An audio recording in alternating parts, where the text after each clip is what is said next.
क्या केवल वो दंगा हत्यारा था? 2013 में उत्तर प्रदेश के हरियाणा की ओर जो अंतिम जिला पड़ता है, जहां का रहन सहन खान पान लगभग हरियाणवी हो जाता है, मुजफ्फरनगर में 2013 में एक दंगा हुआ।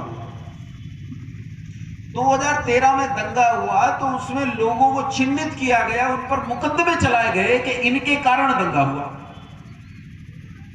उनमें से कुछ को सजा भी हुई, एक दो की विधायकी चली गई, क्योंकि दंगा क्यों हुआ इसके कारणों की जांच की गई।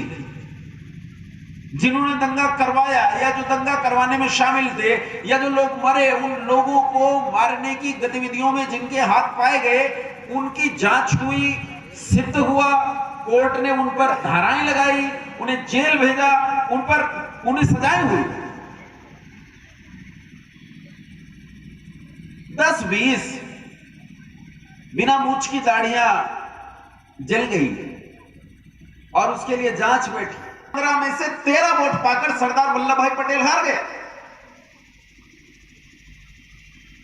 आदरणीय प्रधानमंत्री पंडित जवाहरलाल नेहरू जी 2 वोट पाकर प्रधानमंत्री बन गए। ये लोकतंत्र की खुली हत्या थी, हत्या। ये लोग लोकतंत्र की बात करते हैं, प्रजातंत्र की बात करते हैं, गणतंत्र की बात करते हैं, इन्हें यही पता नहीं है गणतंत्र की वास्तविक परिभाषा क्या है। इस देश में बड़े बड़े कोचिंग सेंटर्स चलते हैं जहां आईएएस अधिकारियों को, यूपीएससी के छात्रों को परीक्षा पास करने के लिए तैयारी कराई जाती है, वहां लोकतंत्र पढ़ाते हैं। मैं सच बताता हूं, न उन पढ़ाने वालों को लोकतंत्र का पता है, न उन पढ़ने वालों को कभी तक पता नहीं चलता। कौन जानेगा लोकतंत्र जब इन्हें यही पता नहीं कि लोग किसे कहते हैं। कौन जानेगा गणतंत्र और प्रजातंत्र को जिन्हें यही पता नहीं कि प्रजा शब्द का अर्थ क्या होता है। ये आपको केवल जनतंत्र, भीड़ तंत्र समझाते हैं, ये आपको डेमोक्रेसी समझाते हैं, ये आपको नहीं समझाते कि गणतंत्र क्या होता है। इन्हें जनतंत्र और प्रजातंत्र के भीतर का अंतर भी पता नहीं। कभी इन्होंने अर्थशास्त्र जैसे ग्रंथों को पढ़ा होता तो जानकारी होती। कौन पढ़े?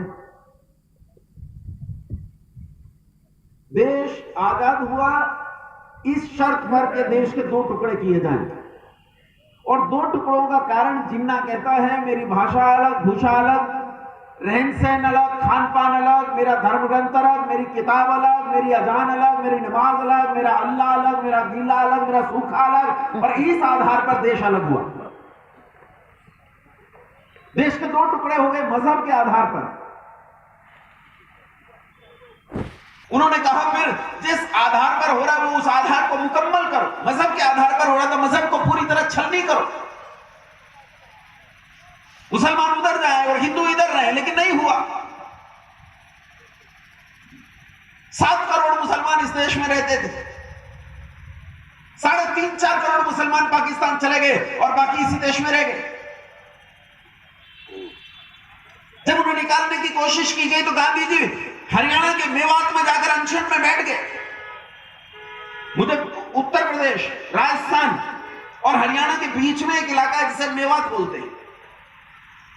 हरियाणा का नूह जिला, उत्तर प्रदेश का पलवल और भरतपुर तक चले जाओ तो ये पूरा मेवात का इलाका पड़ता है।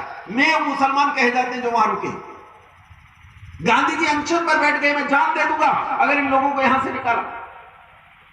परिणाम था वो यही रुक गए, इसी देश में रुक गए। इस देश में बच गए